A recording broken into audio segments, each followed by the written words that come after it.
Imagine a European border surrounded entirely by Africa. Yeah. Right? Well, today, that geographical paradox in Ceuta, Spain, completely collapsed.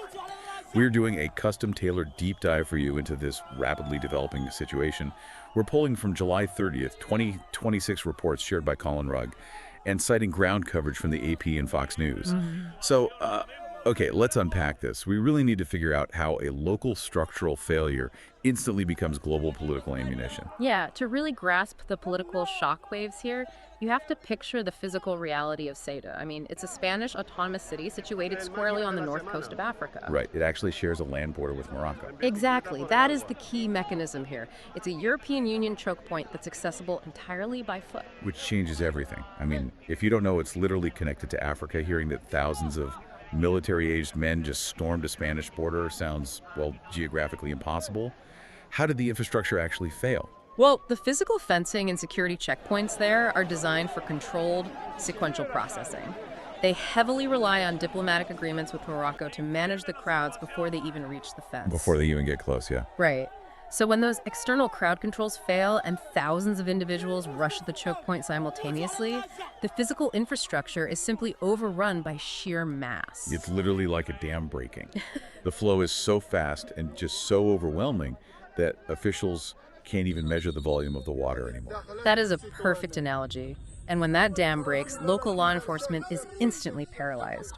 Rachid Sibi, who heads the association representing Spain's civil guard officers down there, told the AP the situation is, quote, absolute chaos. Wow, absolute chaos. Yeah. He said there are thousands of migrants crossing, and the flow is so heavy they can't even give precise numbers of who is coming through. Which really explains Madrid's extreme reaction here. Right. I mean, they are actively deploying the Spanish military to Ceuta right now.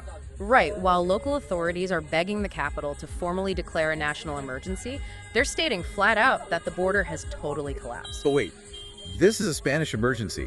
Why did Washington jump into this immediately? Is this just standard political point scoring, or is there a genuine policy link? Well, what's fascinating here is how domestic political figures use international border crises as real-time arguments for their own policy platforms. Oh.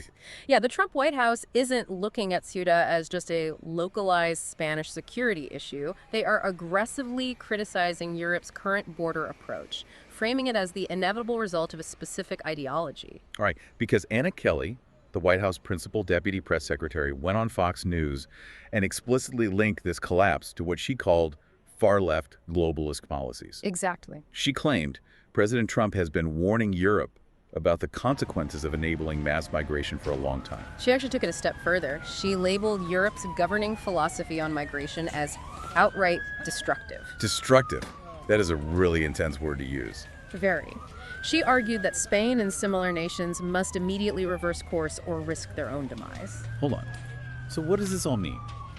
When a U.S. administration calls an ally's philosophy destructive, how does that instantly reframe a local crisis into a global political weapon?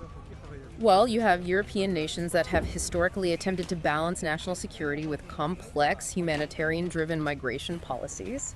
And then you have this opposing transatlantic viewpoint arguing that those exact policies are the root cause of the border collapsing in the first place. Right, it's two totally different worldviews. Exactly. For one camp, mass migration is a complex logistical and humanitarian challenge to be managed.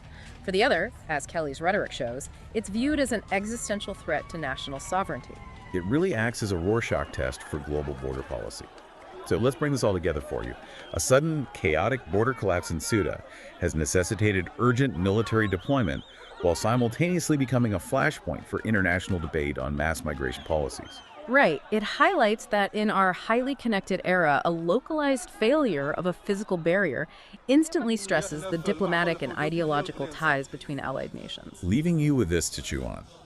If a single border checkpoint's collapse can instantly trigger military deployment and fierce international condemnation, how fragile is a broader global consensus on national sovereignty and human movement in the 21st century? Because when that dam breaks, the shockwaves clearly don't stop at the border. Thanks for exploring this deep dive with us.